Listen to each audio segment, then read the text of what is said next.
నాకు అవకాశం దొరికితే కనుక నేను కూడా అదే మాట అంటాను. ఆయన అయితే ఇంకా చాలా సొఫిస్టికేటెడ్గా, చాలా చక్కగా, అంటే ఒక లిమిట్లో ఉండి అడిగాడు. నన్ను అడిగితే కనుక ఇంకా ఆయన రెచ్చిపోవాల్సింది, అసలు పవన్ కళ్యాణ్ ఇంకా రెచ్చిపోవాల్సింది. ఎందుకంటే అప్పటికైనా కానీ సిగ్గొచ్చేది. తిరుపతి లడ్డు వ్యవహారం సరే జరిగిందా జరగలేదా పక్కన పెడదాం, అది ఏంటనేది అది సుప్రీంకోర్టులోకి వెళ్ళింది కాబట్టి అది ఇదవుతుంది. ఇదే పని కనుక ముస్లిం సమాజంలో ఆయన చెప్పింది ఏంటి అదే కదా, అల్లా పేరు తీసుకుంటే కనుక ఏకమైపోతారు. ఇప్పుడు ఆయన నా గురించి పొగడాడా లేకపోతే నన్ను తిట్టాడా? నాలో ఉన్న ఒక గుడ్ థింగ్ ని ఆయన వేరే వాళ్ళకి ఉదాహరణగా చెప్తున్నాడు. ఇప్పుడు క్లాస్ లో ఫస్ట్ వచ్చిన వాళ్ళ గురించి మిగిలిన పిల్లలకి చూడండి ఇతను ఎంత బాగా చక్కగా చదువుతున్నాడో, ఇమ్మీడియట్ గా ఏది చెప్పినా కానీ పని చేసుకుంటూ వస్తున్నాడు, హోంవర్క్ చేసి వస్తున్నాడు అని చెప్పేసి క్లాస్ లో టీచర్ చెప్తే అది తప్పు అవుతుందా? అది తప్పు ఎలా అవుతుంది? ఆయన నన్ను పొగుడుతున్నాడు, నా మతం గురించి పొగుడుతున్నాడు. మీరు చాలా చక్కగా మీరు అందరూ అయిపోతారు. మతాల మధ్య విద్వేషం రేపటి ఉండొచ్చు. మతాల మధ్య విద్వేషం అని చెప్పేసి మీరు ఎలా అనుకుంటారండి? మతాల మధ్య విద్వేషం రెచ్చగొట్టయితే కనుక ఆయన ముస్లిం సమాజానికి వ్యతిరేకంగా మాట్లాడి ఉండేవాడు. ఆయన ఒకవైపు సనాతన ధర్మం గురించి మాట్లాడుతూ రెండో వైపు నేను ఇస్లాంని గౌరవిస్తాను అంటున్నాడు, ఇంకో వైపు నేను క్రిస్టియానిటీని గౌరవిస్తాను అంటున్నాడు. ఆయనకి పిచ్చి క్లారిటీ ఉంది. కాకపోతే ఏంటంటే ఆయన ఎమోషనల్ గా గట్టిగా చెప్పేటప్పటికి ఏంటంటే కొంతమంది దాన్ని పొలిటికల్ ఎజెండాగా తీసుకొని దాన్ని ఏదో రకంగా డిఫరెన్స్ తీసుకొని రావాలి. అవును, నేను మొన్న తిరుపతి వ్యవహారం లడ్డులో చూశాను, 10 మంది అండి. ఇప్పుడు తిరుపతి లడ్డు ఇస్తే నేను కళ్ళ ముందు నేను అనేక మందిని చూశాను. చెప్పులు ఉడిచేస్తారు, చేతిలో పెట్టిన తర్వాత కళ్ళకు అద్దుకొని తిని దానిలో ఉన్న చిన్న చిన్న పార్టికల్స్ ని కూడా వదిలిపెట్టరు. అంటే కింద పట్టడానికి ఇష్టపడరు. మీకు భక్తి ఉందా? భక్తి ఉంటే ఒక 10 మంది 10 మంది వదిలే, పవన్ కళ్యాణ్ గారు చెప్పిన పక్కన పెట్టండి, 10 మంది బయటకు వచ్చారా?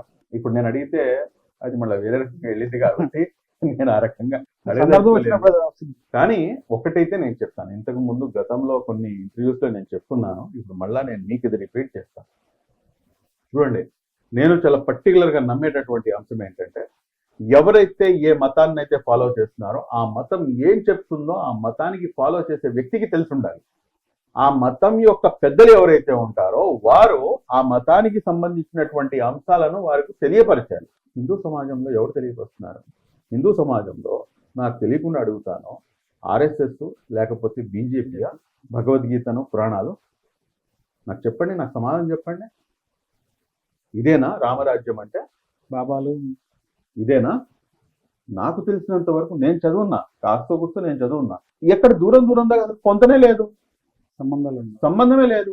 మీరేమో పుంకాలుగా మీరు వాట్సాప్ యూనివర్సిటీలోనేమో మీరు పూర్తిగా విరుద్ధమైనటువంటి ప్రచారం చేస్తున్నారు. హిందూ సమాజానికి ఏదైతే హిందూ యొక్క మత గ్రంథాలు ఉన్నాయో, వేదాలు కానివ్వండి, పురాణాలు కానివ్వండి, ఇవన్నీ కూడాను వీటికి డిఫరెంట్ గా మీరు ఇవన్నీ కూడాను చూపిస్తుంటే కనుక ఈ రోజున అసలైనటువంటి ఏదైతే మతం ఏం చెప్తుందనేది ఎలా తెలుస్తుంది? కాబట్టి ఇదంతా ప్రాబ్లం అండి. This is the problem. నేను అదే చెప్తాను, ఏ మతానికి చెందిన వ్యక్తి ఉన్నాడో ఆ మతానికి సంబంధించినటువంటి గ్రంథాలు వారికి తెలియాలి. మీ గ్రంథంలో ఏం రాస్తుంది? ఈ రోజున నైతిక విలువల కోసం మా లాంటి వాళ్ళను లేకపోతే ఇంకోళ్ళను పిలిచి క్లాసులు చెప్పిస్తున్నారు. నైతిక విలువలు ఎక్కడున్నాయండి వాళ్ళ సమాజంలో? నైతిక విలువలు వచ్చేది ఎక్కడి నుంచి? దైవ భీతి. ఇప్పుడు సీసీ కెమెరాలు మీరు పెడుతున్నారు, ఇక్కడ ఏం సీసీ కెమెరాలు లేవు. నేను ఏదో ఒకటి ప్లానింగ్ చేసి ఎవడో ఒకటి మర్డర్ చేసి వదిలేస్తాను, ఎవడు చూడట్లేదు కాబట్టి, అంటే సీసీ కెమెరాలు లేవు కాబట్టి. అల్టిమేట్ గా ఒక పవర్ ఉంది, అది నన్ను చూస్తుంది అన్న భయమే దైవ భీతి. ఆ దైవ భీతి ఎప్పుడైతే మనిషిలోకి వస్తుందో అప్పుడు అతను తప్పు చేయకుండా ఉంటాడు. మళ్ళీ ఆ దైవ భీతి తీసుకొని రావడంలో అటువైపు ముస్లిం సమాజం కానివ్వండి లేకపోతే క్రైస్తవ సమాజం కానీ సక్సెస్ అయింది. హిందూ సమాజం సార్ 1924 టైంలో కేసులు పెట్టారు, మీరు జైల్లో కూడా వెళ్ళారు. అవును, అప్పుడు ఎలా ఉంది పరిస్థితి? ఏమనిపించింది? ప్రజల కోసం పోరాడుతుంటే ఈ పరిస్థితి రావడానికి ఏంటి పరిస్థితి? ఒకటి సార్, అంటే ఈ ఇబ్బందులు ఇదంతా అయిపోయి వైసీపీలోకి వెళ్తామని అనిపించింది. అప్పుడు పెద్ద మాటలైతే నేను మాట్లాడిన అంటే అప్పుడు కేసులు కూడా పెట్టారు, జైల్లో కూడా బంధించారు. కేసులు ఉన్నాయి.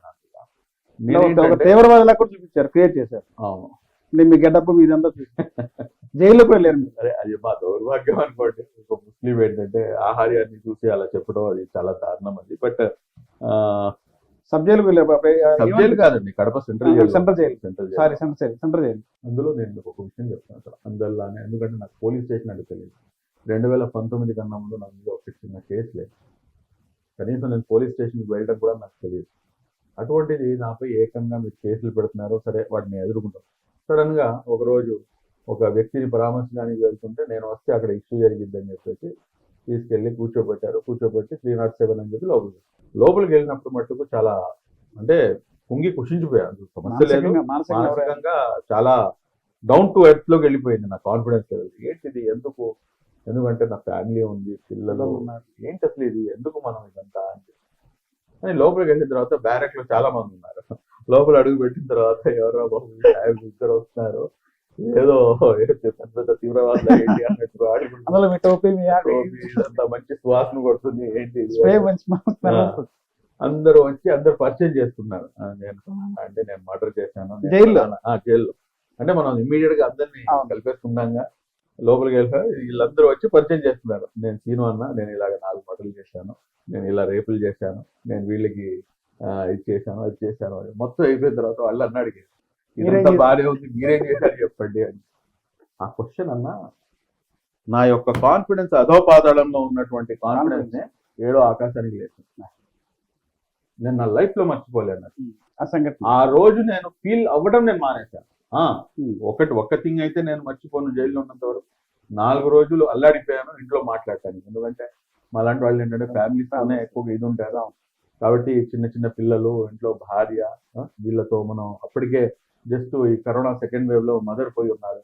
ఇదంతా ఉండి నా మీద అది మట్టుకు బాగా ఒత్తిడిని పెంచింది. కానీ ఆ ఒక్క క్వశ్చన్, మీరు ఏం తప్పు చేశారు, నేనేం తప్పు చేశాను వీళ్ళకి చెప్పాలి కదా అన్నట్టుగా అప్పుడు ఇదంతా చెప్తున్నాను. నేను ఎందుకు ఫీల్ అవుతున్నా, నేనేం చేశాను, నేను తప్పు చేయలేదే.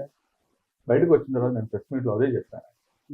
నా మీద ఉన్న కేసుల్లో ఒక్క కేసునైనా కానీ ప్రూవ్ చేస్తే జీవితకాలం మొత్తం కూడాను జీవిత ఖైదు అనుభవించాలని నేను సిద్ధమైతే. ఈ రకంగా అబద్ధాలు, ఒక నీతి నిజాయితీ లేకుండా ఈ రకంగా కేసులు పెట్టి వాళ్ళ యొక్క వాయిస్ ని అణిచివేయాలని చెప్పేసి ప్రయత్నం చేయడం అనేది దుర్మార్గం. ఈ దుర్మార్గం వైఎస్ జగన్మోహన్ రెడ్డి గారి ప్రభుత్వం కేవలం నా అంశంలోనే కాదు, ప్రతి చోట కూడా ఇలాగే చేసుకుంటాడు. ప్రతి చోట కూడా ఇలాగే చేసుకుంటాడు. చంద్రబాబు గారు సింగిల్ పాయింట్ ఏం చెప్తారు? విజనరీ. ఇంకా సింగిల్ పాయింట్ లో చెప్పాలంటే కనుక మాలాంటి యువకులకి ఒక రాజకీయ మార్గదర్శి. వైఎస్ జగన్ ఫెయిల్ అండి. ఏ విషయంలో? సమస్త రంగాల్లో ఇంకా కొంచెం ఒక అడుగు ముందుకు వేసి, అంటే నేను ఇది అయితే చెప్పకూడదు, పర్సనల్ గా అయితే నేను మాట్లాడకూడదు, but still definitely I can say that YS Jaganmohan Reddy family పరంగా కూడా ఫెయిల్ అయ్యారు. ఫ్యామిలీ పరంగా కూడా ఆయన యొక్క ఏదైతే దగ్గరి బంధుత్వాలు ఉన్నాయో ఆ దగ్గరి బంధుత్వాల్లో కూడాను ఆయన ఫెయిల్ అయ్యారు అని చెప్పవచ్చు. Pawan Kalyan good deputy moderator లేకపోతే కెటలిస్ట్. మోడరేటర్ అంటాం కదా, కెటలిస్ట్.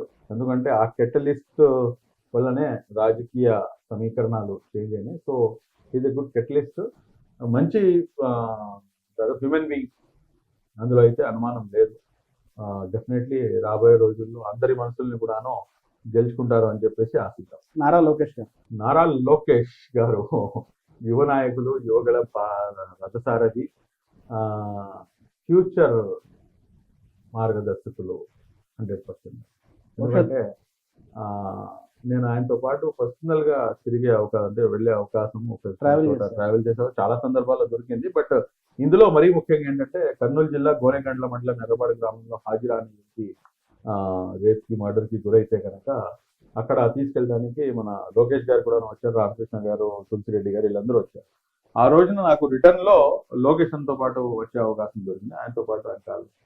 ఇలాగే సందర్భంలో నేను ఆయనతో అదేంటన్నా వీళ్ళు వైసీపీ వాళ్ళు చుక్కా బ్యాచ్, బట్కా బ్యాచ్, ఇలా ఏదేదో నోటుకు వచ్చినట్టు మాట్లాడతారు కదా, మన వాళ్ళు ఎందుకని చెప్పేసి అలా మీరు ఎందుకని చెప్పి వాళ్ళకి అలా కౌంటర్ ఇవ్వడం అంటే భలే అన్నాడు ఆయన. ఆ రోజు నాకు భలే ఆశ్చర్యం వేసింది. మా అమ్మ తిట్టింది శుభ్లీపై నాకు, నేను ఏకవచనంతో మాట్లాడినా కానీ మా అమ్మ తిట్టింది అని. కాబట్టి లోకేష్ గారిపై అభిమానం పెరగడానికి గల కారణం మన తల్లి. ఎందుకంటే ఒక సమాజంలో ఒక కొడుకు లేకపోతే పిల్లలు ఉజ్వల భవిష్యత్తు వైపు వాళ్ళు వెళ్ళాలంటే కనుక వాళ్ళలో మోరల్ వాల్యూస్ ఉన్నాయి. ఈ రోజున ఇంత పెద్ద స్థానంలో ఉండి నారా లోకేష్ గారు, నా తల్లి నాకు కొట్టిద్దంటే నన్ను అనే మాట. తిట్టిద్ది అన్న మాట ఆయన చెప్పాడంటే ఆ తల్లి ఇచ్చినటువంటి పెంపకం ఏంటి అనేది అక్కడ చాలా స్పష్టంగా అర్థమవుతుంది. అది అందరికీ అర్థం కాదండి, అది అందరికీ అర్థం కాదు. సో డెఫినెట్లీ ఏంటంటే ఆ పెంపకంలో ఉంది. సో నారా లోకేష్ గారికి ఒక పెంపకము ఒక సువర్ణ హస్తాల్లో జరిగింది అన్న సంగతి తెలుస్తుంది. కాబట్టి ఇటువంటి వ్యక్తి రేపు ఫ్యూచర్ డెఫినెట్లీ ఒక ఆదర్శవంతమైనటువంటి ముఖ్యమంత్రిగా కూడా మనం చూడవచ్చు అని చెప్పి ఆశిద్దాం.